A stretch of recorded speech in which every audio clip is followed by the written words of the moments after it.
인생의 동반자 여러분, 반갑습니다. 칠코리아입니다. 살아온 날들을 돌아보며 내 인생은 왜 이렇게 고생만 했을까 하는 생각에 잠 못 이루신 적 다들 있으시죠? 어떤 사람은 편탄한 길을 가는 것 같은데 왜 유독 내 인생길만 험하고 고단했을까요? 나는 무슨 복이 이렇게도 없나 한탄하며 사주팔자를 원망해보기도 하셨을 겁니다. 하지만 동반자 여러분, 만약 그 지독했던 고생이 사실은 당신이 하늘의 복, 즉 천복을 타고났다는 가장 확실한 증거라면 어떻게 하시겠습니까? 사주 명리학에서 진짜 천복이란 하늘로부터 위대한 사명을 부여받은 운명을 뜻합니다. 그리고 하늘은 그 큰 사명을 감당할 수 있도록 다른 사람들은 겪지 않아도 될 특별한 시련과 단련의 과정을 반드시 함께 내려줍니다. 거센 비바람을 견뎌낸 소나무만이 궁궐의 대들보로 쓰이는 법이니까요. 즉, 당신의 인생이 유독 고단했다면 그것은 당신이 바로 그 대들보의 운명을 타고났기 때문일지도 모릅니다. 오늘은 태어난 음력 생일을 통해 어떤 분들이 이 눈물 나는 천복을 타고났는지,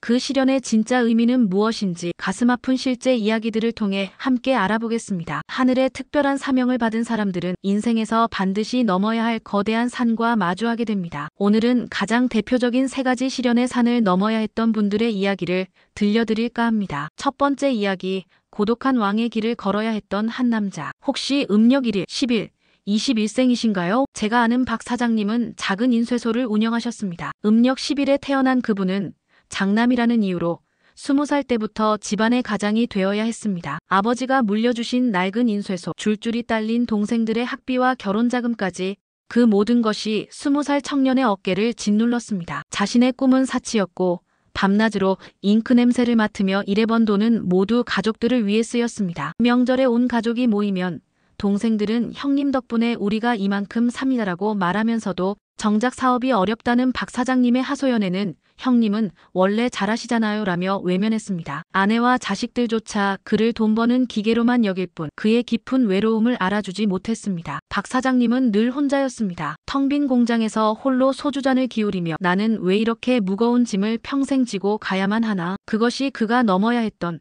너무나도 외롭고 높았던 시련의 산이었습니다. 이분들의 사명은 수호자이기에 그 사명을 감당할 책임감과 강인함을 기르기 위해 고독이라는 훈련을 받아야만 했던 것입니다. 두 번째 이야기, 오해받는 예언가의 길을 걸어야 했던 한 여자. 혹시 음력 7일, 17일, 27일생이신가요? 한 동네에 살던 이 선생님은 유독 직관력이 뛰어난 분이셨습니다. 음력 17일에 태어난 분이었죠. 남편이 친구와 동업을 하려 할 때 그 친구의 눈빛이 어딘가 미덥지 않아 여보, 저 사람은 안 될 것 같아요. 왠지 느낌이 안 좋아요라며 말렸습니다. 하지만 남편은 당신은 왜 그렇게 매사에 부정적이냐며 화를 냈고 결국 사기를 당해 큰 돈을 잃었습니다. 또 아들이 결혼하겠다고 데려온 여자를 보고 애야, 너무 서두르지 말아라고 조심스레 말했지만 아들은 엄마는 제 행복을 빌어주지 않는 거냐며 되려 서운해했습니다. 결국 그 아들은 1년 만에 이혼을 하고 말았죠. 이 선생님의 말은 늘 옳았지만 가족들은 그녀를 분위기 깨는 사람으로 취급했습니다. 좋은 뜻으로 한 조언은 늘 잔소리로 오해받았습니다. 결국 그녀는 가족들 앞에서 입을 닫게 되었습니다. 내가 무슨 말을 한들 누가 들어주겠나. 나는 왜 이렇게 주변과 어울리지 못할까. 진실을 보는 눈을 가졌기에 평생을 외롭게 오해받아야 했던 것, 그것이 그녀가 넘어야 했던 시련의 산이었습니다. 이분들의 사명은 길잡이이기에 세상의 거짓에 흔들리지 않는 통찰력을 기르기 위해 고립이라는 훈련을 받아야 했던 것입니다. 세 번째 이야기, 자신을 태워 세상을 밝힌 촛불 같았던 한 어머니. 혹시 음력 4일, 14일, 24일생이신가요? 저희 어머니의 친구분이셨던 김 여사님은 음력 24일에 태어나셨습니다. 그분은 한평생 자신을 위해 돈 한 푼, 시간 한 시간을 써본 적이 없는 분이었습니다. 시장에 가서 생선 한 마리를 사도 가장 좋은 부분은 남편과 자식들 밥상에 올리고 당신은 남은 머리와 꼬리로 국을 끓여 드셨습니다. 자식들이 입던 낡은 옷은 기워 입으면서도 자식들 새 옷을 사줄 때면 가장 행복해 하셨죠. 그녀의 인생에는 나라는 주어가 없었습니다. 그렇게 평생을 희생하고 자식들을 모두 출가시킨 어느 날 김 여사님은 거울 앞에 섰습니다. 거울 속에는 머리가 희끗희끗하고 손마디는 거칠며 그녀는 왈칵 눈물을 쏟으며 물었습니다. 나는 대체 누구지? 내 인생은 어디로 간 걸까? 가족들은 그녀의 희생을 당연하게 여겼고 아무도 그녀의 닳아버린 청춘을 위로해주지 않았습니다. 자신을 다 태워 세상을 밝혔지만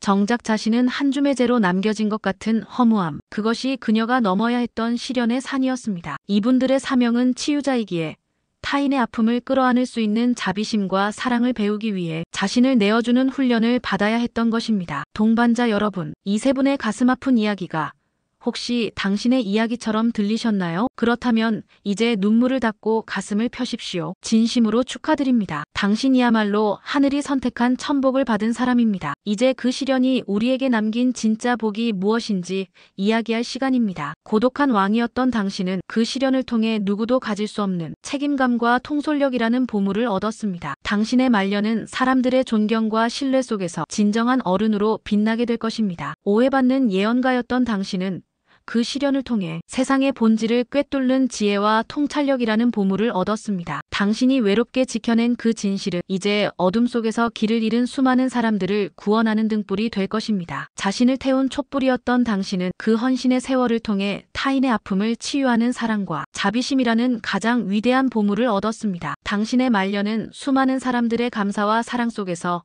그 어떤 부자보다 더 따뜻하고 풍요로울 것입니다. 나의 고생을 더 이상 불행이라 부르지 마십시오. 나는 왕의 훈련을 받았다.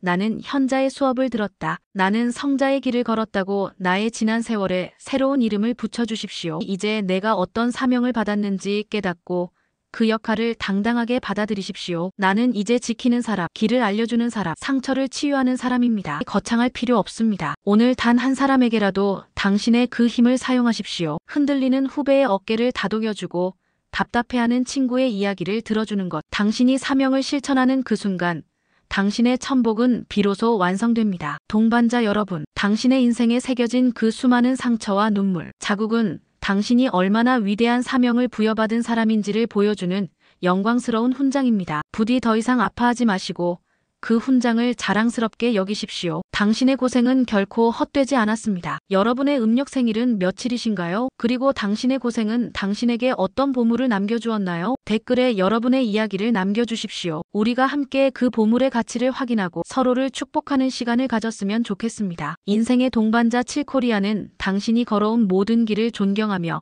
앞으로 펼쳐질 영광의 날들을 진심으로 응원하겠습니다. 감사합니다.